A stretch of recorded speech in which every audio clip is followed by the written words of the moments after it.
He found a dying horse in the desert, but what that broken creature gave back would heal an entire town. The story begins on a blistering New Mexico morning, where a weathered rancher named Eli Turner hears a cry echoing across the empty plains. A cry that would change everything. Beneath a lone cottonwood tree lies a foal, too weak to stand, too young to die. What starts as one man's reluctant act of mercy turns into a journey of redemption, love, and a miracle that no one saw coming. The desert had its own kind of silence. Heavy, humming, endless. That morning, Eli Turner was mending a section of rusted barbed wire that ran like a scar across his dry land. The sun hadn't yet climbed high, but already the air shimmered with heat. His gloves were cracked, his hands tougher than the wood posts he drove into the dust. 3 years had passed since the accident, and every sunrise still felt like penance. A soft gust rolled across the cotton fields that hadn't bloomed in years, carrying the smell of dust and something faintly metallic, like rain that never came. Then, out of the stillness, came a sound that didn't belong. A thin, fractured whinny. Not far, not close either. It hung in the air, trembled once, and faded. Eli froze. He straightened slowly, squinting toward the ridge. He told himself it was the wind. The wind here could cry, whistle, mimic anything lonely enough. He'd heard it make dying things sound alive. But the sound came again. Fainter this time, desperate, like breath trying to crawl out of a throat too small. He let go of the fence wire and listened. His quarter horse, Dusty, lifted his head and turned one ear toward the canyon beyond the cottonwoods. Eli's stomach tightened. He didn't want to care. Not anymore. Not after losing a son to the very thing making that sound. He spat into the dust, muttered a curse meant for the ghosts that refused to leave him, and grabbed the reins. "Fine," he said to the wind. "You win." The mare beneath him started toward the canyon. Hooves struck dry earth, sending little clouds of red dust swirling up around them. The land fell away into a narrow ravine where nothing but scrub and shadows lived. Eli heard it again. A broken cry, softer now, like it was losing the strength to ask for help. He dismounted. The air here was still, almost reverent. Each step crunched brittle grass under his boots. He moved slower as the smell reached him. Something raw, animal, half dead. Then he saw it.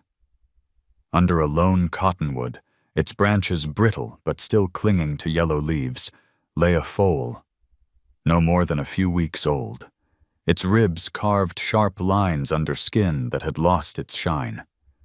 Patches of dried mud and blood painted its small body. It tried to lift its head, but only managed a weak tremor. One eye fluttered open, a dull amber, clouded, but searching. Eli stopped a few feet away. The foal's chest heaved shallowly, each breath a small battle. A coyote had probably scared the herd off, or worse, the herd had left it behind to die. That was nature's way.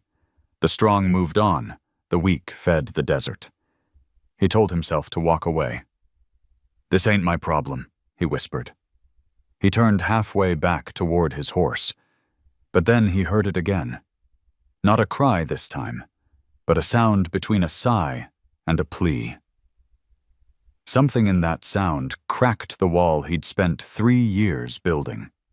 For a heartbeat, he was back in the barn that night, his boy laughing, the horse spooked, the scream that followed. His hands shook. He shut his eyes hard, but the sound under that cottonwood pulled him back to the present. "Damn it," he muttered. "You picked the wrong man, kid." He crouched beside the foal, careful not to startle it, though it was too weak to move. The skin was hot, the breath shallow. It smelled like dust, sweat, and something fading. Eli slipped off his jacket and draped it over the small body. The foal didn't flinch. It just blinked once, slow, as if memorizing the face above it. He stayed there longer than he meant to. The world around them disappeared. Only the faint whisper of wind in the branches remained. Eli felt his pulse steady, matching the fragile rhythm of the creature's breath beneath his hand. When Dusty neighed softly from the ridge, Eli looked up toward the horizon, endless, pale, merciless. Then he looked back at the foal. "All right," he said quietly. "Let's get you out of this hell." He slid his arms under the trembling body. It was lighter than he expected. Nothing but bones and will. The foal gave a faint grunt, but didn't resist. Eli carried it to his horse, cradling it as if it might vanish if he blinked. Dusty pawed the ground, uneasy at the scent of death, but Eli steadied him.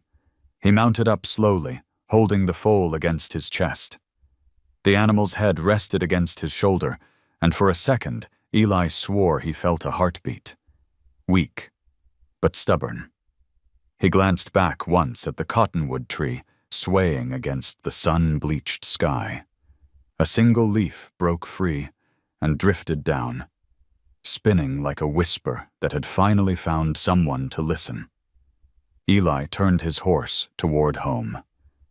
And as they rode through the silence, the faint sound of breathing against his neck made him realize it wasn't just the foal he was trying to save. It was himself. The ride back felt longer than any distance Eli had traveled in years. Dusty's hooves drummed a steady rhythm over the dry earth, but every few strides, the foal's shallow breaths broke it, irregular, fragile, like a song fighting to stay alive. The jacket he'd wrapped around the small creature was already soaked through with sweat and dust. The desert sun hung low but merciless, burning his neck and drying the air until even the shadows seemed to crack.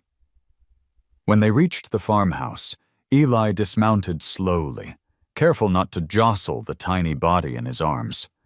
The place looked more abandoned than lived in, fences leaning like tired, old men, paint peeling off the porch, a windmill spinning lazily without purpose. He pushed the door of the old barn open with his shoulder. The hinges groaned in protest, a sound that echoed through the emptiness of his land. Inside, it was cooler. Dust motes floated like tiny ghosts in the slanted beams of light. Eli laid the foal down on an old wool blanket near the corner stall once used for his son's horse. The smell of hay and rusted iron filled the air, tinged with something bittersweet. Memory. He fetched a bucket of water from the well and poured some into a tin bowl, setting it beside the foal's head.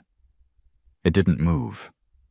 Its eyelids fluttered once, barely. Eli frowned, running a calloused hand down its neck. The skin felt feverish. "Stay with me, kid," he muttered, unsure why he said it aloud. Maybe to remind himself that there was still someone, or something, here worth talking to. The hours stretched thin. Outside, the heat began to fade, and long shadows from the cottonwoods crept across the barn floor like black rivers. Eli sat against the wall, knees bent, eyes fixed on the tiny creature wrapped in his jacket. He could hear its labored breathing in the stillness. It sounded like someone trying not to die. He thought about leaving, about letting nature take its course. But every time he stood, something in that weak sound stopped him. It wasn't pity, it was recognition. He knew that rhythm, that stubborn will to breathe when everything hurt too much. He'd lived with it since the night he'd buried his boy. "Guess you and I are the same," he said quietly. "Too damn stubborn to quit." The foal stirred. It lifted its head slightly, as if responding to his voice.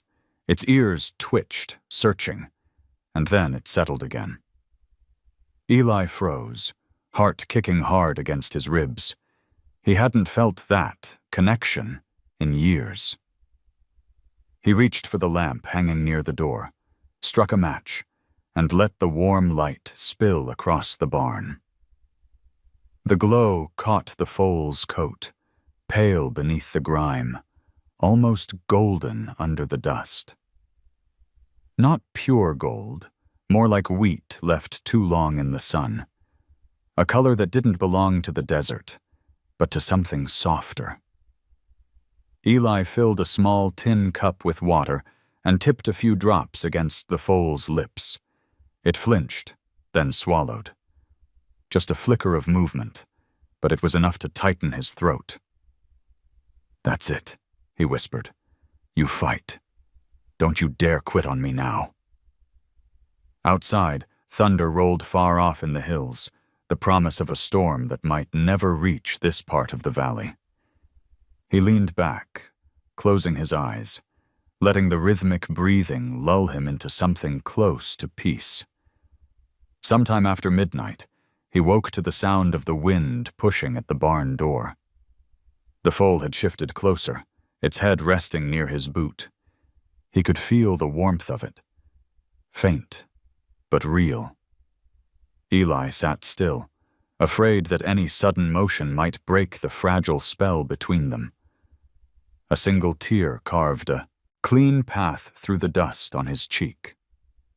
He hadn't cried since the funeral.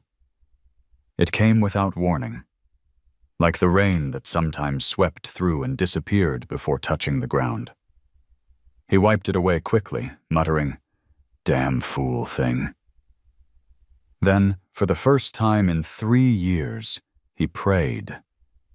Not with words, just silence. A prayer born of exhaustion and something that might have been hope.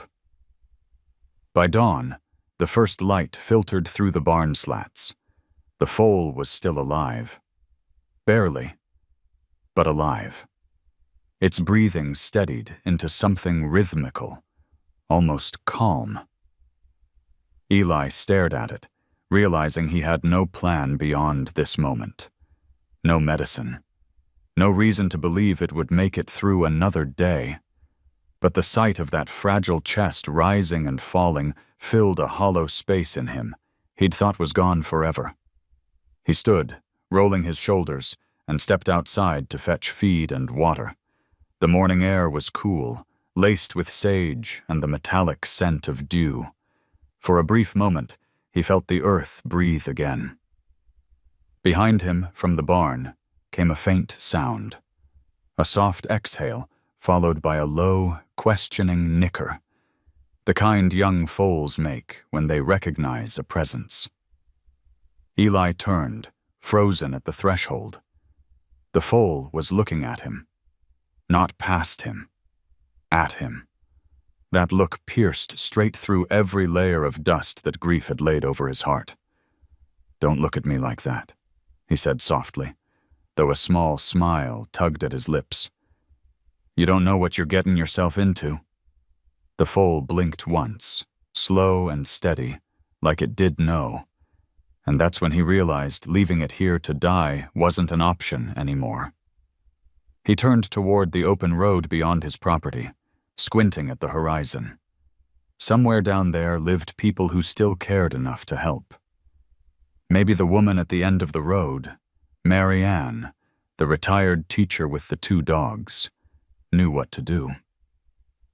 He grabbed his hat, muttering under his breath, "All right, kid. Looks like we're not done yet." The wind picked up again, rustling the cottonwood leaves outside. Their whisper followed him as he walked away, soft, almost grateful. The desert was still merciless, but for the first time in years, it didn't feel empty. The morning sun had barely climbed over the ridge when Eli heard the crunch of gravel outside his porch. He looked up from the coffee mug cupped in his hands and saw a battered blue pickup slowing to a stop. Dust swirled around it like smoke. Out stepped Mary Ann Collins, a woman he'd seen maybe twice in town, but never really spoken to. Retired schoolteacher, lived down the road, always wore that same straw hat too big for her face. She waved, her smile polite but cautious, the way people greet a man they've heard stories about. "You're up early," she said, her voice carrying the soft rasp of someone used to reading aloud. Eli grunted. "Work never ends out here. I saw the smoke from your chimney. Thought you might finally be cooking something other than regrets." The words came with a dry humor, but her eyes softened when she noticed the bandage on his arm and the way his clothes clung with dirt. He didn't respond, just motioned toward the barn. "There's something in there you might want to see." Mary Ann followed him, boots crunching over the brittle ground. When she stepped into the barn, the smell of hay and faint sweetness of honey filled her lungs. The foal, still weak, still fragile, lay under Eli's worn jacket, breathing softly. Light spilled through the gaps in the wood, painting the scene in stripes of gold and shadow. "Oh my," she whispered, crouching beside it. "Where'd you find this poor thing?" "Out by the dry creek," Eli replied. "Didn't think it'd last the night, but it's still fightin'." Mary Ann ran a gentle hand along the foal's neck. "You gave it water?" "A little." "And you warmed it?" He nodded. She looked up at him, eyebrows raised. "You did good." Eli gave a half snort, half laugh. "Don't go saying that. You'll ruin my reputation." Her gaze lingered on him for a moment longer than comfort allowed. "You remind me of the kids I used to teach," she said. "The ones who'd rather fail a test than admit they tried." Eli looked away. "You talk too much." "And you care too little," she said, matter of fact, standing. "But that can change." She walked to the truck, came back with a small box of supplies, her version of medicine. A jar of salve, a roll of cloth, a handful of herbs. "I used to work with kids who didn't talk much," she said while kneeling again. "Therapy horses helped them open up. Animals have a way of hearing what we can't say."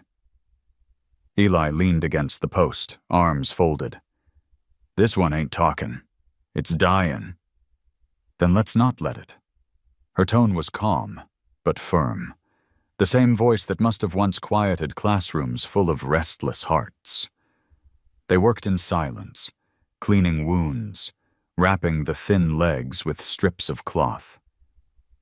Eli noticed the steadiness of her hands, how they didn't tremble despite her age. Every so often, the foal twitched, a faint protest, but it didn't pull away. When they finished, Mary Ann sat back on her heels, brushing dirt from her palms. "It needs warmth and quiet," she said. "And patience." "Patience I got," Eli said. "Warmth's the problem." Mary Ann gave him a long, assessing look. "Maybe not as much as you think." He didn't answer. The barn was quiet, except for the soft sigh of the foal's breathing. Then Mary Ann stood, brushing off her jeans. "I'll check in later today. You keep talking to it. Don't matter what you say, just talk." Eli frowned. "Talk? It's a horse, not a therapist." She smiled, tilting her head. "You'd be surprised what a horse can heal if you give it a voice to listen to."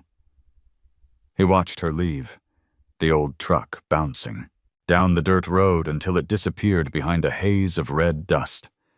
The air inside the barn felt heavier once she was gone.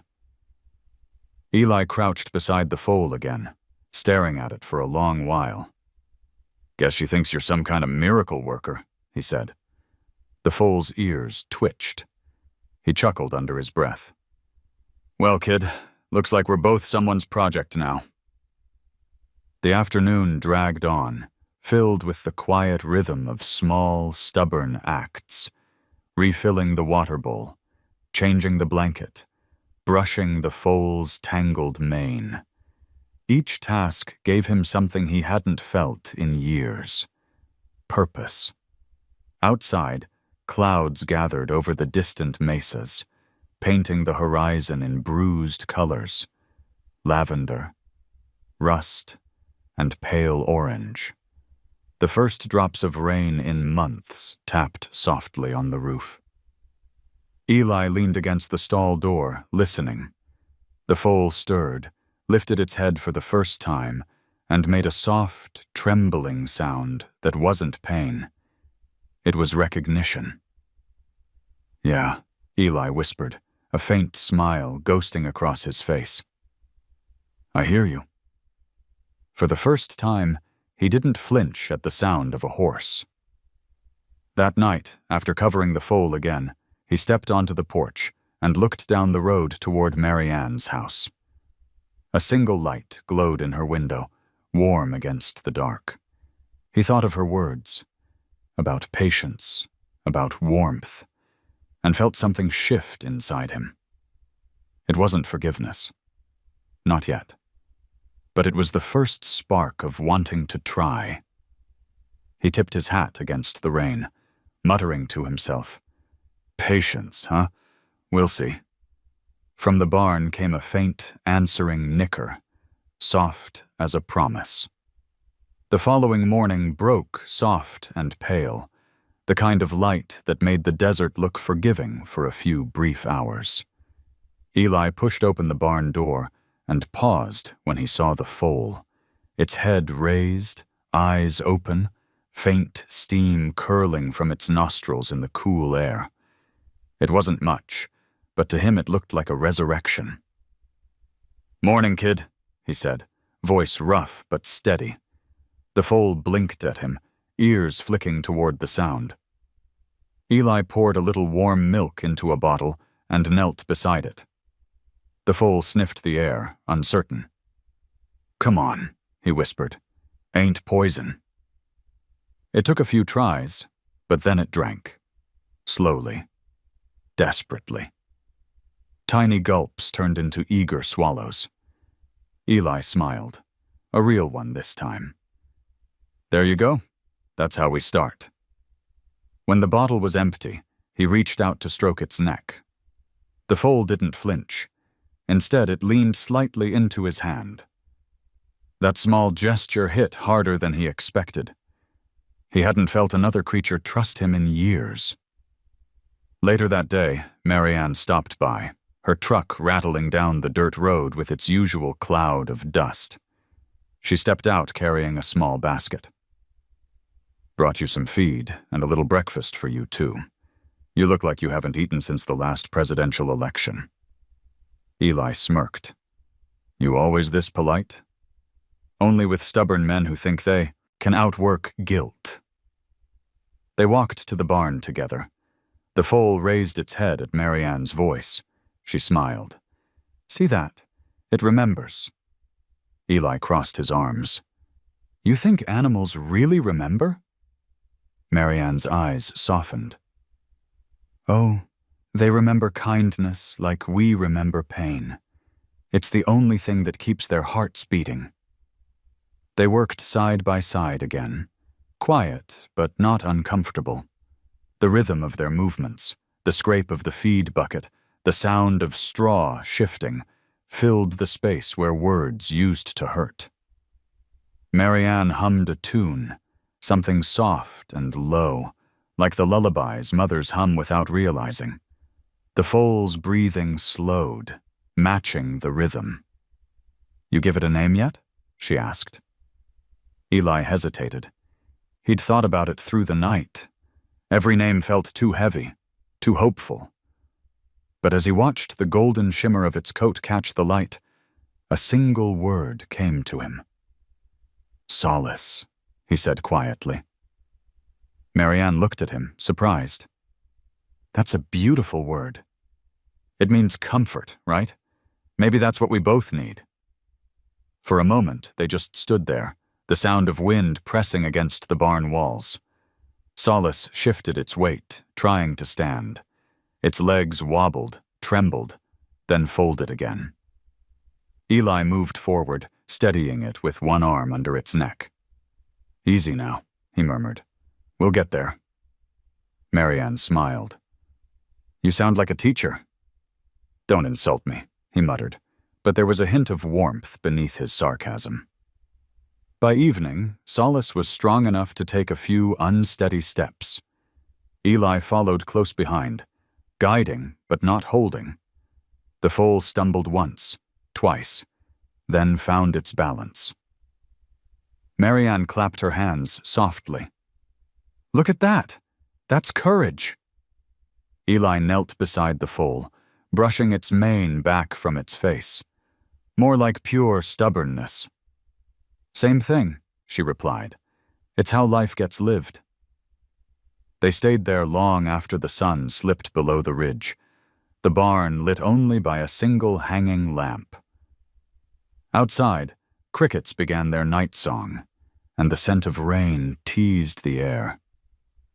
Marianne leaned against the post, watching Eli as he brushed the foal. "You know," she said gently, "you're not as hard as you pretend to be." He kept his eyes on the horse. "Don't start rumors." Marianne chuckled. "Fine, but if anyone asks, I'll tell them you're secretly saving the world one horse at a time." Eli shook his head. "World doesn't want saving. It just needs quiet." She didn't argue. She simply looked at him the way teachers look at students they've already forgiven. Sometimes quiet is where the healing hides. When she left, the night air felt cooler. Eli stayed in the barn, sitting near Solace, until the foal's breathing steadied into sleep. He watched the slow rise and fall of its chest, the way the lamplight shimmered across its coat.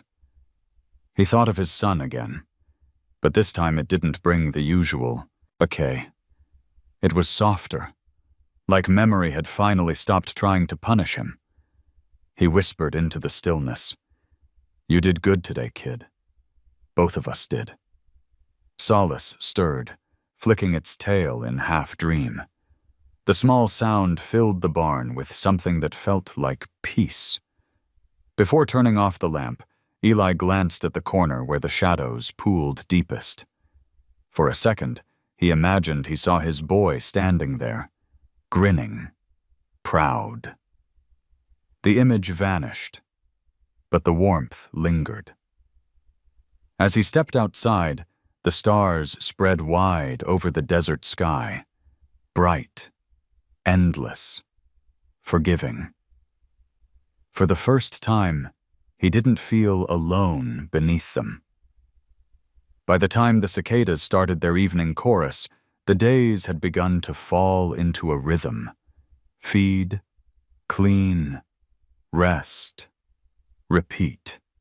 The kind of rhythm that gives a man too much time to think. The desert around the ranch remained merciless, but inside the barn, there was movement, breath, and the faint hum of life finding its way back. Eli leaned against the stall door, wiping sweat from his brow. Solace was standing on his own now, no longer trembling at every sound. The foal's coat had begun to shine under the dust, turning from pale sand to warm gold. Each morning brought a little more strength, and each evening, Eli found it harder to remember why he'd sworn off caring. Marianne dropped by less often now. "You don't need me," she'd said last week, smiling. "You've got each other." She was right. The barn no longer felt like a place for ghosts. It felt like home. That night, a dry wind swept through the valley, whistling through the cracks in the wooden boards. Eli sat on an old stool near Solace's pen, a tin cup of coffee in his hands. The horse shifted in the straw, head resting on its folded legs, eyes half closed.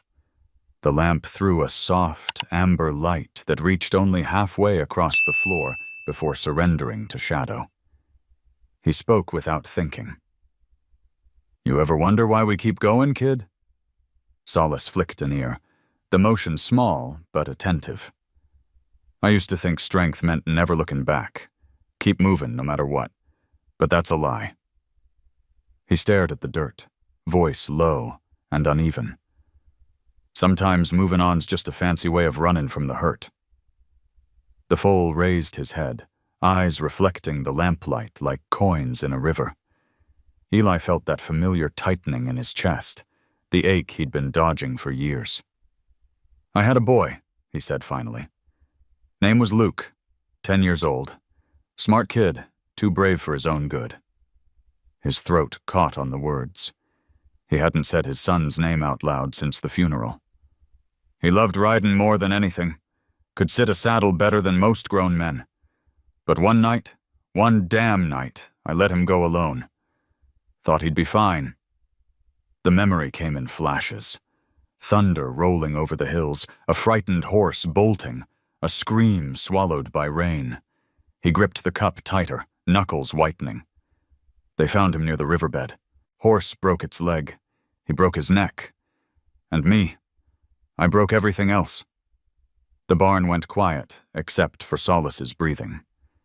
Eli stared into the cup, seeing only the reflection of the flame trembling in the coffee's surface. "So yeah," he muttered, "I know a thing or two about losing." He felt something brush his sleeve. When he looked down, Solace had stepped forward, pressing his nose against Eli's arm. The warmth of it startled him more than the touch itself. The foal's eyes met his, steady and patient. "Don't look at me like that," Eli whispered. "I ain't some story worth pitying." But the horse didn't move. He just breathed, slow and calm, grounding Eli to the moment. Eli reached up, resting his hand on Solace's forehead. "You know, Luke used to say horses talk if you listen long enough. I told him that was nonsense." His fingers trembled slightly as they traced the star-shaped mark on Solace's brow. "Guess I was wrong." He let the silence stretch, long and comfortable this time. The sound of the wind softened, turning from whistle to hum. It filled the barn like a lullaby for the broken. When he finally spoke again, his voice was different, lower, steadier. "I should have been there. I should have saved him. But maybe saving you is the only way I know how to make peace with that." Solace closed his eyes and leaned into his touch. That simple act, quiet, wordless, felt like forgiveness. Not from the boy he'd lost, but from the world itself. Hours passed unnoticed. Eli stayed beside the foal, head bowed, whispering half-formed thoughts into the night air. Confessions spilled easier in the company of creatures that didn't judge. The kind that listened with their hearts, not their ears. When dawn began to stretch across the horizon, painting the barn in soft gray, Solace nickered, a gentle, almost musical sound. Eli smiled through the haze of sleeplessness. "Yeah, I know. Another day. We keep moving." He stood, joints popping, and looked out through the barn door. The desert was waking up, the light spilling over the mesas, the cottonwoods whispering as the wind returned. For the first time, the view didn't look like punishment. It looked like possibility. He glanced back once more at Solace, who was now standing tall, head high, as if to say, I'm still here." "So am I," Eli murmured. He set the empty cup down, straightened his back, and stepped out into the sun. Behind him, the foal gave a soft whinny, half blessing, half promise, and the sound followed him across the yard, mixing with the wind, carrying something lighter than sorrow, something almost like hope. The heat arrived early that year, mean and relentless. The wind came from the south, carrying a dry hiss that sounded almost alive, sweeping over the cracked land like a warning no one cared to hear. Eli had lived in New Mexico long enough to know what that meant. When the air went still right, before noon, the valley was holding its breath. By mid-afternoon, the smell reached him first. Smoke, faint but certain, drifting over the cottonwood ridge. He was out near the west pasture fixing a gate when the horizon turned the color of rusted copper. A column of smoke rose where the grass met the hills, twisting like a ghost into the sky. "Damn it," he muttered, already running. He mounted Dusty and rode hard toward the barn. Solace was inside, restless, nostrils flaring at the scent of danger. The foal had grown in the weeks since that first night, stronger, taller, but still too young to face what was coming. Eli could see the line of fire creeping over the ridge, orange tongues licking the dry grass like hunger itself. He threw open the barn doors. "Easy, boy. We gotta move." Solace whinnied, pacing the stall, panic rising. Eli grabbed the halter and slipped it over the foal's head, but the young horse jerked back, eyes wide with fear. The roar of the wind carried sparks that fell like burning snow. "Come on, kid," Eli said, voice rough but steady. "Ain't the first time I've been scared either." He led Solace out into the open, covering their faces from the wind-blown ash. Dusty pawed the ground nearby, ready to run. The sky had gone the color of bruises, thick with smoke. He turned to see the fire pushing closer, faster than he expected. It wasn't just a line anymore. It was a wall. The air burned his throat as he tried to think. The road was already cut off by the flames. The only way out was toward the creek bed north of the property, a dry channel most of the year but deep enough to offer shelter. He tugged the halter. "This way." Solace hesitated, muscles tight. Another gust of wind sent sparks skittering across the dirt. One landed on a tumbleweed, igniting it instantly. Eli slapped it out with his jacket, the smoke stinging his eyes. The foal jerked free and bolted toward the fence. "Solace!" He ran after him, lungs burning, boots sliding on the loose soil. The young horse had tangled himself in the old barbed wire near the far gate, thrashing in panic. Eli could hear the metal tearing flesh, the sound cutting through the roar of the fire. He didn't stop to think. He dropped to his knees, grabbing the wire with bare hands, ignoring the sting as it sliced his palms. "Hold still!" he shouted, trying to steady the trembling body. Solace's eyes rolled white, wild with terror. Eli yanked the wire apart with everything he had, metal biting deep into his skin. Blood slicked his fingers, but the wire gave way. He pulled the foal free just as a gust carried flames over the fence line. Heat slammed into him like a wave. The world turned red and black. He threw his arm over Solace's neck and pushed, guiding him toward the creek bed. The horse stumbled, but followed, driven by something older than fear. They reached the dry channel as embers rained down like stars falling in reverse. Eli collapsed, beside him, both coughing, gasping for air that didn't burn. For a moment, all he could do was listen. The roar of the fire above them, the pounding of his own heart, and the rapid, desperate breathing of the creature beside him. He looked over at Solace. The foal was lying on his side, chest heaving. Eli crawled closer, pressing his forehead against the animal's neck. The heat of its skin was proof of life. "You're all right," he whispered, voice cracking. "We made it." He didn't know how long they stayed there. Maybe minutes, maybe hours. Time had melted into the sound of burning trees and the occasional pop of a fence post giving way. When the first drops of rain came, they hissed against the cooling earth, each one a miracle. Eli tilted his head up, letting the water mix with the soot on his face. When it was over, when the fire had finally moved on, he led Solace back through the smoldering remains of what had been his land. The cottonwoods were black skeletons, their branches reaching toward a sky streaked with gray smoke.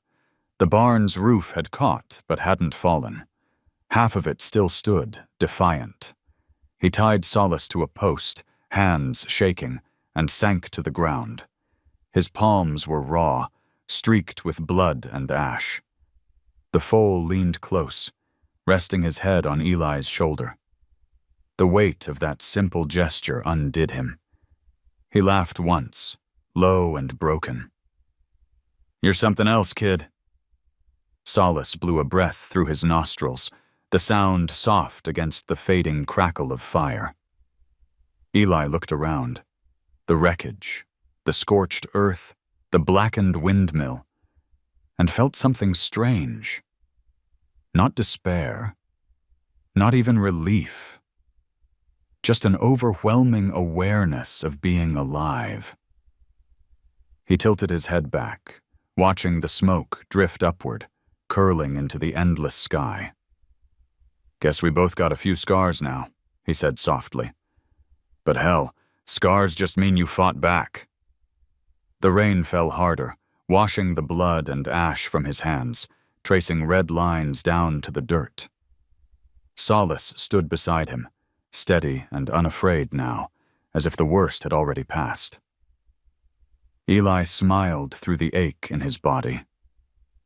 "We're still here," he whispered. "And that's enough."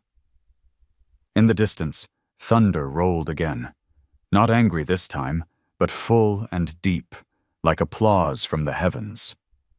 The fire had taken more than wood and grass. It had stripped the land bare, like a wound left open to the air. For days, the ranch smelled of smoke and wet ash. The rain that followed the blaze didn't stop for nearly 48 hours, turning the red earth into rivers of mud. But Eli didn't complain. Every drop was a reminder that they'd survived. He moved slowly through the wreckage, his hands bandaged, his skin burned in places where the wire had cut deep. Dusty grazed near what was left of the fence line, tail swatting lazily at flies. And beside the barn, under the sagging roof, stood Solace. Mud-spattered, thin, but alive. Eli reached up to touch the young horse's neck. "Still pretty for a miracle," he murmured. Solace turned his head, pressing a warm nose into Eli's shoulder, as if to reassure him that the world hadn't ended after all. When Marianne arrived 2 days later, she stopped her truck at the edge of the property and just stared. The fire had blackened half the cottonwoods and scorched the far fields. Yet somehow, the small corral stood untouched, a patch of green in a sea of gray. She found Eli repairing the roof, his shirt torn, hands raw but steady. "My God," she whispered, stepping out. "You look like a man who wrestled the devil and won." He grinned faintly. "Felt more like I just ran out of places to lose." Marianne glanced toward Solace. "And him? He's tougher than he looks." They stood in silence for a moment, listening to the soft patter of the last drizzle. Marianne finally spoke. "You saved him." Eli shook his head. "No, he saved me first." Inside the barn, the air still carried the faint scent of smoke mixed with the sweetness of hay. Solace stood quietly, one ear turned towards their voices. Marianne placed her hand on the young horse's forehead. "You should both rest," she said gently. Eli laughed under his breath. "You sound like my late wife." "That explains the tone you use when you ignore me," she replied, smiling. "Stubborn men and strong horses. It's a wonder any of you survive out here." He sat down on a hay bale, exhaustion finally catching up. The rhythm of the rain outside soothed something deep inside him. For the first time in years, he didn't feel haunted. He felt cleansed. "I thought the fire was going to finish us," he said quietly. "Guess I was wrong again." Marianne looked at him the way only someone who has also known loss can. "Sometimes the fire isn't here to destroy us. Sometimes it just burns away what no longer belongs." They talked until the sky cleared and the smell of wet soil filled the air. Solace wandered closer, bumping Eli's shoulder. He scratched the colt's jaw and smiled. "See that, kid? She's making me sound poetic." "Maybe that's what you needed," Marianne said.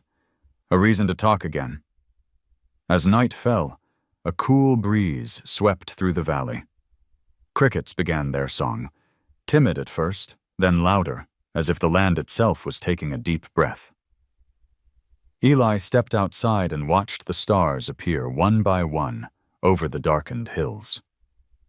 The world felt different, cleaner, quieter. Behind him, Solace nickered softly, pacing the edge of the paddock. Eli turned. The colt's coat gleamed under the moonlight, gold against the black earth. He looked stronger than he had any right to, after what they'd been through. "You're something else," Eli said. "Guess we both had to walk through fire to remember what living feels like." He stayed there a long time, watching Solace graze, listening to the low hum of the night. There was no need for words. The sound of rainwater dripping from the eaves, the rustle of leaves returning to motion, the slow exhale of a horse that had survived hell. Those were the only prayers he needed. By morning, the first hints of green began to push through the wet earth where the grass had burned away. Marianne came back with supplies, shaking her head in disbelief. "You see that?" she said. "The land's already forgiving you." Eli knelt and ran his hand over the tiny shoots sprouting from the soil. "Maybe it's forgiving itself," he said. When he rose, Solace was beside him, calm and steady. Eli placed a hand on the colt's shoulder and whispered, "We'll rebuild, you and me." The young horse snorted, as if answering. The sun broke through the clouds then, gold, wide, merciful. Light washed over the ranch, revealing not what had been lost, but what had survived. For the first time in a long while, Eli allowed himself to believe in recovery, in second chances, in the strange, quiet way nature heals, slowly, stubbornly, without needing permission. He turned toward the barn, the faint smell of rain still clinging to the air, and felt something loosen in his chest. The guilt, the grief, it didn't vanish. But it no longer owned him. As Solace followed him through the open doorway, Eli looked up at the sky and said softly, "Thank you." Whether it was to God, to the storm, or to the little horse beside him, he didn't know. Maybe it didn't matter. What mattered was that the rain had finally come, and it hadn't just healed the land, it had healed him. The land was still healing when the stranger came. It was a late afternoon in August, and the horizon shimmered with the kind of heat that blurs everything into mirage. Eli was stacking bales of hay, sweat soaking through his shirt, when Solace suddenly lifted his head and gave a sharp, uneasy snort. The young horse's ears pricked forward, eyes fixed on something beyond the fence line. Eli turned. At first, all he saw was the shimmer of heat. Then, slowly, the shape appeared. Another horse, stumbling through the dust. Its coat was streaked with sweat and blood, its gait uneven. It was alone. "Easy there," Eli muttered, setting the hay hook aside. He walked toward the fence, hand raised in caution. The animal, a dark bay mare, stopped a few yards away, legs shaking. She looked half wild, half broken, as if the world had been chasing her for miles. Solace called softly, a low, rhythmic nicker that cut through the heat like a thread of comfort. The mare turned her head, answering with a weak breath. Eli watched, stunned. He'd seen horses communicate before, but this was something else. A silent exchange, ancient and immediate. He opened the gate and approached slowly. "You're a long way from home," he said. "Let's get you water." The mare didn't move until Solace stepped forward, brushing his nose against the fence. Then, as if given permission, she limped inside. Eli grabbed a bucket, filled it at the trough, and set it down. She drank greedily, each swallow shaking through her entire body. When she was done, Eli ran his hand along her flank, feeling the ridges of bone beneath the skin. There was a crude brand on her hip, faded, unreadable. "Somebody lost you," he murmured, "or threw you away." He cleaned her wounds as best he could, using the same gentleness Marianne had once shown him. Solace stood nearby the whole time, watching, occasionally nudging the mare's shoulder as if reassuring her. The sight of them, one golden, one dark, stirred something in him he hadn't felt since before the fire. Later that evening, Marianne stopped by again. Her truck door creaked as she climbed out, eyes widening at the new arrival. "She's beautiful," she said softly, "but she's hurt bad." "Found her wandering near the East Ridge," Eli said. "Looks like she ran till she couldn't anymore." Marianne circled the mare, assessing her wounds. "You're building yourself a reputation. You know that?" Eli frowned. "What kind of reputation?" "The kind that finds the broken things and refuses to leave them be." He smirked. "Ain't that what living is? Picking up what the world throws away?" She smiled faintly. "Maybe. But most folks don't have the patience." They worked together until sunset. By the time the stars came out, the mare was resting in the stall beside Solace, her breathing slow but steady.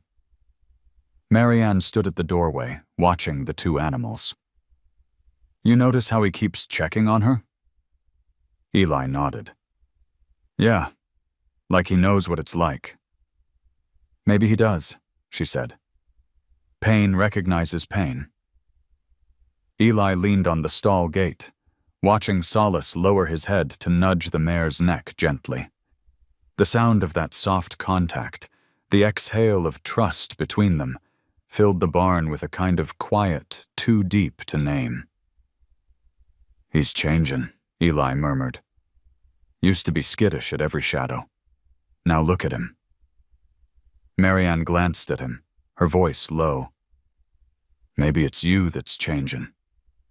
He didn't answer. He didn't need to. He felt it, the shift inside him, small but real, like new grass pushing through burnt soil. The next morning, he found Solace standing guard beside the mare. The bay lifted her head, eyes clearer now. Eli smiled and said, "You two look like trouble." Solace snorted, pawing the ground, and for the first time since the fire, Eli laughed out loud. The sound startled even him. It rolled through the barn like thunder that had forgotten how to be angry. A week later, a truck rumbled up the road.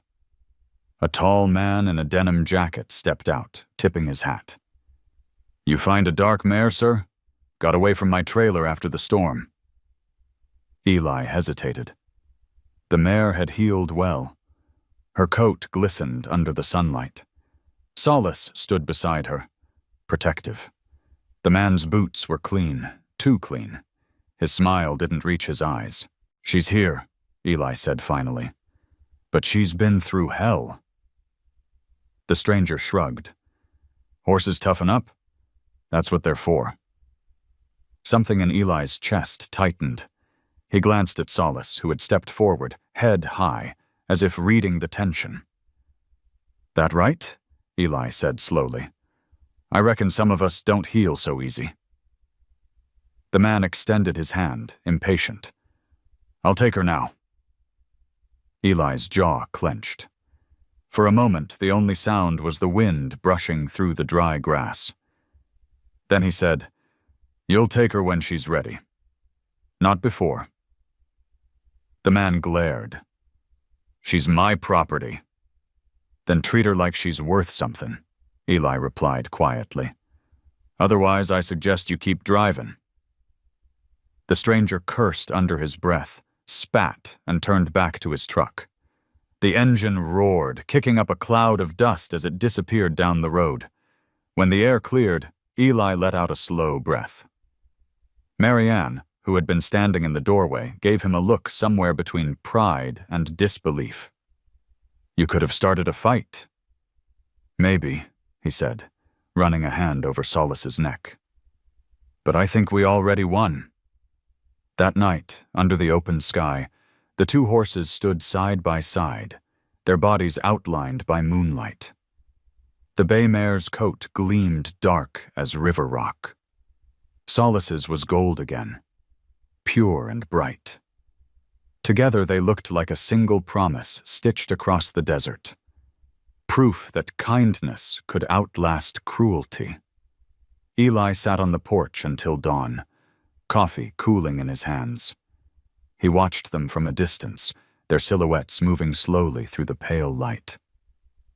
The ranch was quiet now, healed in ways he hadn't thought possible. He took a deep breath, letting the scent of rain and new grass fill his lungs. "Not bad, kid," he said softly. "Not bad at all." And in the faint morning breeze, he could have sworn he heard a sound, Solace's soft whinny echoing across the open field, answering him. By early September, the land had started to forgive itself. Patches of green crawled stubbornly across the charred hillsides, and wildflowers, tiny, defiant bursts of color, sprang up where fire had once claimed everything. The ranch no longer smelled of smoke. It smelled of rain-soaked cedar and warm soil, like a promise being kept. Eli stood at the fence line one morning, watching Solace and the bay mare graze side by side. Their coats shone beneath the new sun, gold and mahogany against the pale sand. It still amazed him how quickly life could return when given a little mercy. He'd rebuilt the barn with his own hands, each hammer strike erasing some small part of the man he used to be. Marianne had been coming by more often, bringing extra feed and stories about town gossip. She claimed she was checking on the horses, but Eli knew better. She liked the quiet here, the kind that didn't need filling. "You ever think about opening this place up?" she asked one afternoon, while mending a broken gate latch. "Make it something more than a ranch, maybe a sanctuary." Eli laughed, the sound low and honest. You think folks are lining up to drop off their problems here? Marianne smiled. They might, if they knew how much good it does. He considered that for a long moment. The idea felt strange, but not impossible. Since the fire, people had started stopping by. Neighbors, drifters, even kids from the nearby reservation, drawn by stories of the horse that survived the flames. Someone had called Solace a symbol of hope. Eli didn't know how to handle that. He wasn't sure he believed in symbols, but he believed in second chances. That evening, he walked out to the pasture as the sun dipped low, casting the valley in copper light.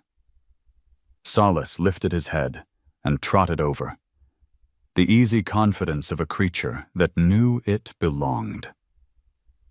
Eli scratched behind his ear. "You've got fans now," he said. "Not bad for a kid who almost didn't make it." Solace nickered softly, brushing his muzzle against Eli's arm. It was a small thing, that gesture, but it carried the weight of every word Eli could never say. Over the next few weeks, word spread. The first to arrive was a teenage girl named Rosa, quiet and withdrawn. Her mother had heard about Eli through Marianne and asked if she could spend time around the horses. Rosa had lost her father in a highway accident and hadn't spoken much since. Eli didn't know what to say to a child carrying that kind of silence, so he didn't try to fix it. He just let her sit near Solace, brush his coat, and exist in the calm. After a few visits, Rosa smiled for the first time. Eli saw it. Small, fragile, real.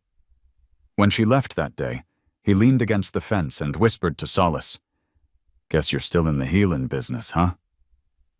Marianne grinned when she heard. "Told you, Eli. You've got something special here. It's not just a ranch. It's a place that remembers how to breathe." He shrugged, but the idea rooted itself in his mind. Maybe it wasn't about rebuilding what he'd lost. Maybe it was about giving others a place to find what they'd forgotten. By mid-autumn, the Solace Sanctuary sign hung at the entrance, hand-carved by Eli, the letters simple and unpolished. Travelers began to stop, drawn by stories shared through local news and word of mouth. Volunteers came to help plant grass and mend fences. For the first time in a decade, laughter echoed across the property. One afternoon, Marianne brought a camera crew from a small news outlet. "Don't glare at them," she warned. "They're here to tell your story." "My story's got too many ghosts," he said, wiping his hands on a rag. "Maybe that's why people need to hear it." The reporter, a young woman with a soft voice, asked him what inspired the sanctuary.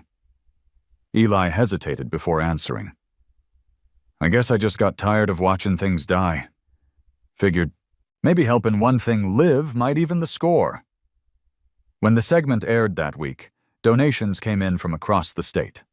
Horse feed, blankets, even letters, handwritten notes from strangers who said his story made them believe in kindness again. Eli didn't know what to do with that kind of gratitude. He'd never asked for it. But as the weeks passed, he began to see what Marianne meant. The place wasn't just about rescuing animals. It was about rescuing people, too. The ones who came here were all carrying something heavy, something they didn't talk about. And somehow, standing beside a horse that had survived the fire made them feel lighter. One evening, as the sun melted into gold, Eli found Rosa sitting by the fence again. Solace stood beside her, his muzzle resting against her shoulder. She was humming, a quiet, tuneless melody, but her voice was steady. When she saw Eli, she smiled and said, "He listens." Eli nodded. "Yeah, he's good at that." That night, after everyone had gone, he sat outside with Marianne, watching the stars climb the sky. "You were right," he said. This place needed to be more than mine. Marianne sipped her coffee, eyes reflecting starlight. "Told you," she said softly. "You build something out of love, it stops belonging just to you." Eli looked out toward the pasture where Solace stood, the mare sleeping beside him. Fireflies blinked across the grass, faint glimmers of light returning to a world that had once burned. He smiled. "Guess we're all learning how to live again." The wind picked up gently, carrying the scent of sage and rain over the valley. Somewhere in the distance, an owl called, a low, solemn note that felt more like a benediction than a sound. And in that moment, Eli realized the light that had come back wasn't just in the sky or the land. It was inside him, too. The first frost arrived quietly, wrapping the valley in silver. Mornings at Solace Sanctuary began before sunrise, when the world was still half asleep, and the sky blushed faintly over the mountains. Eli had come to love that stillness. The crisp air, the sound of horses breathing, the creak of the barn door opening like a prayer. It was the kind of peace he'd once thought didn't exist anymore. But lately, Solace had been restless. At first, Eli didn't notice. The young stallion still followed him to the fence line, still nuzzled at his coat pockets for treats. But he'd begun pacing the edge of the pasture at dusk, eyes fixed on the horizon, ears flicking at sounds too distant for human hearing. Sometimes, in the middle of the night, Eli would wake to the faint echo of Solace's call, soft, mournful, as if answering something the wind carried in reply. Marianne saw it too. "He's growing up," she said one morning, watching Solace from the porch. "You can't expect him to stay forever." Eli frowned. "He's got food, water, peace. What more's he looking for?" She smiled gently. "Freedom, maybe. It's in their blood. Same as it was in yours before the fire." He didn't answer. He didn't want to think about letting go. Not again. Not after finally learning to hold something without breaking it. That afternoon, while repairing the northern fence, Eli heard the sound of hooves in the distance. When he looked up, a small band of wild mustangs was moving across the ridge, 5 or 6, sleek and untamed, their manes rippling like flames in the wind. They paused for only a moment before vanishing beyond the ridge. Solace lifted his head, muscles taut, eyes wide with longing. He gave a low whinny, one Eli had never heard before. A call full of recognition, of memory. Eli leaned on the fence, watching him. "You know them?" The stallion pawed the ground, restless. That night, Solace refused the grain bucket. Instead, he stood by the far gate, gazing toward the open desert where the wild horses had disappeared. The moonlight turned his coat pale silver, and for the first time, Eli saw him not as something fragile that needed saving, but as something whole, something that belonged to the wild. Marianne came by the next morning, carrying coffee in one hand. "He's not eating?" "No," Eli said, rubbing the back of his neck. "He's waiting on something." Marianne followed his gaze. The stallion stood at the far end of the pasture again, still as stone. "You can feel it, can't you?" she said softly. "That pull, it's what makes them who they are." Eli sighed. "I thought maybe we'd earned the right to keep him." She shook her head. "You didn't keep him, Eli. You just gave him time to heal. That's different." For days, Eli wrestled with it. Every time Solace called into the distance, his chest ached in answer. At night, he'd sit by the porch, staring into the dark, listening for hoofbeats that never came. He tried to tell himself it was just instinct, that the wild would forget about him, and he about the wild. But deep down, he knew better. Freedom wasn't something you could tame. It was something you borrowed. The decision came one cold morning when frost glazed the windows and breath turned white in the air. Eli saddled Dusty and rode out to the ridge. The land stretched wide and open before him, an ocean of muted color. He saw hoofprints in the dust, fresh, leading toward the mountains. When he returned, Solace was waiting by the gate, eyes bright and expectant. "You want to go, don't you?" Eli said quietly. The stallion's ears twitched. "Can't blame you. You've done your part here." He opened the gate. The creak of hinges sounded louder than it should have, echoing through the crisp air. Solace stepped forward hesitantly, sniffing Eli's hand. The man rested his palm on the stallion's forehead. "You taught me more than I ever taught you, kid." His voice broke a little. "Go on now, before I change my damn mind." Solace stood for a long moment, eyes locked on Eli's, as if memorizing every line of his face. Then he turned, trotted out into the open, and broke into a gallop. Swift, graceful, unstoppable.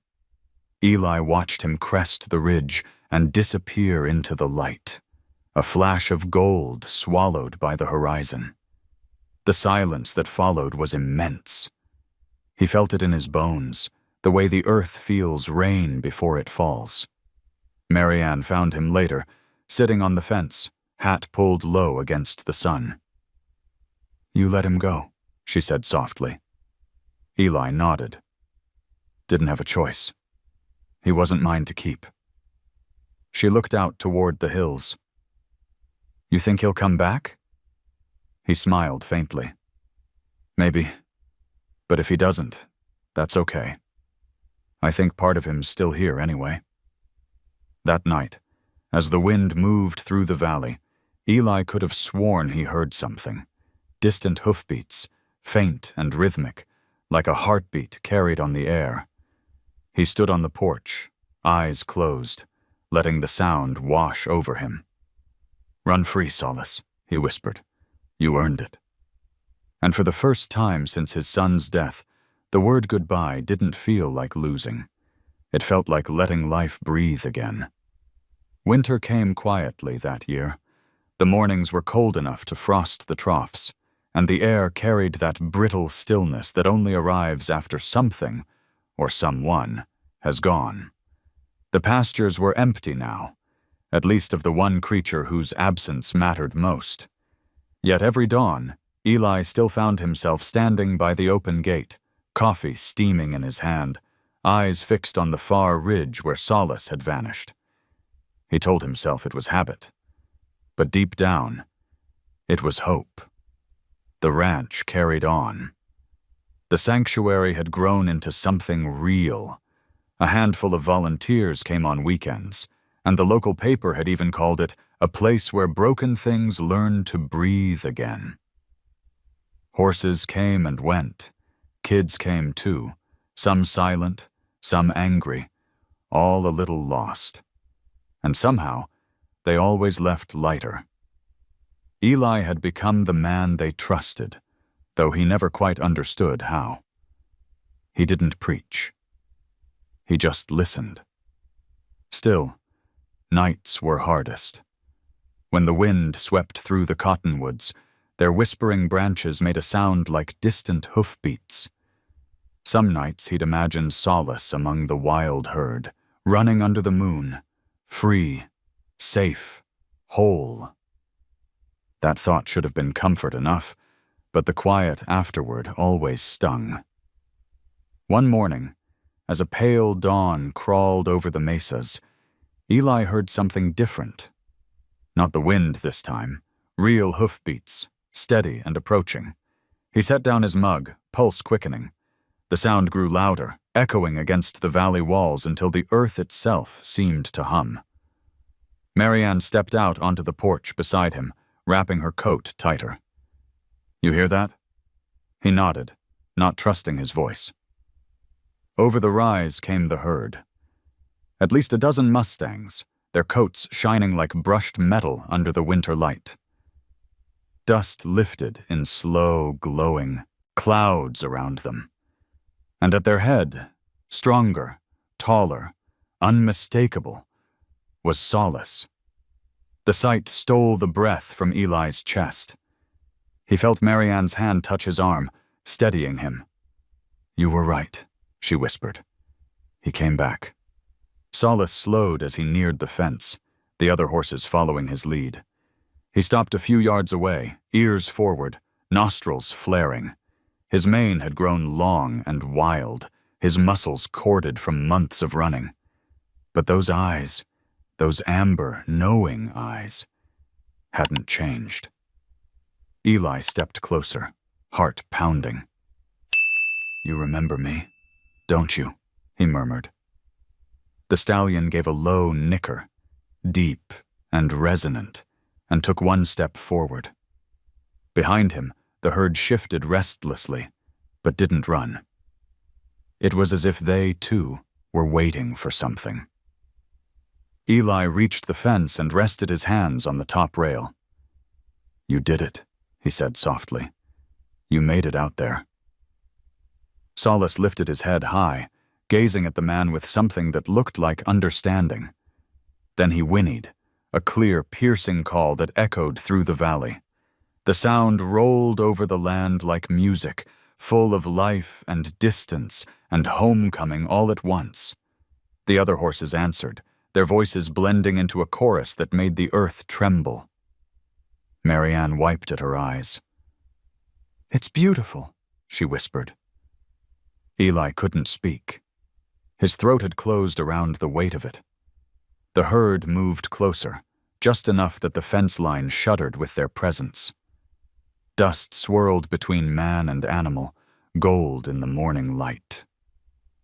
Then, as suddenly as they had come, Solace turned. He gave a single toss of his mane, one final look toward Eli, and took off, his stride smooth and sure. The herd followed, hooves drumming like thunder fading into the distance. Eli stood there long after the sound had gone. The silence that followed wasn't empty this time. It was full, deep, peaceful. Marianne finally spoke. "You think he'll ever come back again?" He smiled, lines deepening around his eyes. "Maybe. Maybe not. But he don't need to. He's where he belongs." They walked back toward the house. The wind shifted, brushing through the cottonwoods. For a heartbeat, it carried that same sound, the rhythm of a running herd. Faint, but unmistakable. Eli stopped and looked toward the horizon. "He's still out there," he said. Marianne nodded. "And you?" He smiled faintly. "Still here." "That's enough." That evening, when the sky turned rose and violet, Eli sat on the porch, watching the shadows lengthen across the land. The world was quiet again, but it wasn't lonely. He could still hear it. The echo of hooves, the laughter of volunteers, the whisper of trees remembering fire and forgiving it. The sanctuary lights came on, one by one, glowing warm against the coming dark. Somewhere, in the far hills, a horse called, a single, distant note carried by the wind. Eli lifted his head, listening. "Run free, old friend," he whispered. "Run free." The sound faded into twilight, leaving only the hush of peace in its wake. And for the first time, Eli didn't wait for an answer. The next spring arrived softer than any Eli could remember. The valley that once burned black was now alive with color, lupine and Indian paintbrush stretching like a quilt over the hills. The air carried a sweetness he'd almost forgotten, a mix of earth and renewal. At sunrise, the light came in gold and gentle, and the cottonwoods shimmered like they were whispering secrets to the wind. 3 years had passed since Solace first wandered into his life. The ranch, now proudly known across the state as Solace Sanctuary, had grown from a quiet refuge into something living, breathing, unstoppable. Children came from towns miles away, families from cities that only knew concrete and glass. They came to watch, to listen, and to heal. Eli never thought of himself as a teacher. Yet somehow people found comfort in the way he moved among the horses, unhurried, grounded, patient. His words were few, but his silences spoke volumes. There was a calm around him that hadn't been there before, the kind that comes only after you've been broken, burned, and still found a way to rise. That morning, he was standing by the new paddock gate, mug of coffee steaming in his hand, when he heard laughter drift from the barn. A group of kids were helping brush the rescue horses, each one once starved, beaten, or forgotten, now shimmering in the sun. Marianne stood nearby, supervising with her usual easy grace, her straw hat tilted just enough to shade the lines of her smile. "You gonna keep hiding out here, or you gonna come say hello?" she called, her voice teasing. Eli chuckled. "They don't need me. They've got you." She walked over, resting her elbows on the fence beside him. "You know, the mayor's been talking about declaring this place a community landmark." He raised an eyebrow. "I ain't much for plaques." Marianne smiled. "It's not about the plaque. It's about the reminder that what started here came from something real." He didn't answer. His gaze drifted toward the horizon, where the hills rolled in soft layers. Somewhere beyond those ridges, he knew, the wild herd still roamed. Sometimes, when the wind came from the north, he swore he could hear their hoofbeats, distant but steady, like a pulse that refused to fade. As the day warmed, Eli joined the children in the corral. Rosa, the quiet girl who'd once barely spoken, now led one of the younger foals by the halter, her laugh bright and unguarded. She looked up as he approached. "Mr. Turner, did you really rescue all these horses?" He smiled. "No, ma'am. They rescued me." The children giggled, not entirely understanding, but sensing the truth behind his words. He crouched to adjust the strap on the foal's halter, his fingers moving with the ease of long practice. "You see, sometimes what's broken ain't meant to be thrown away. It's meant to teach you how to care." Marianne watched from a distance, her heart full. She'd seen Eli change in ways that words couldn't capture. His laughter deeper, his shoulders lighter. The ranch had healed him just as much as it had the animals. That evening, after everyone left, Eli sat on the porch as twilight settled over the valley. The air buzzed with crickets, and the last streaks of pink and orange melted into indigo. A soft breeze moved through the cottonwoods, carrying that familiar whisper, the one that had followed him since the day he found solace beneath a dying tree. He closed his eyes, listening. The sound came again. Not just the wind this time, but something deeper. The faint echo of hooves across open land, rhythmic and sure. His chest tightened, not with sadness, but with gratitude. "Still out there, aren't you?" he said quietly.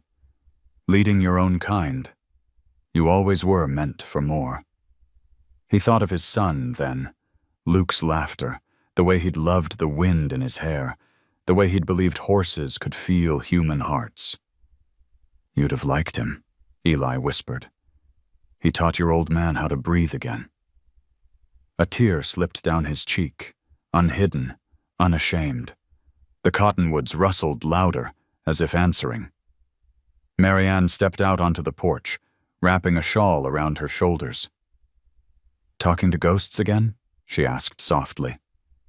He smiled without turning. "No, just listening to them."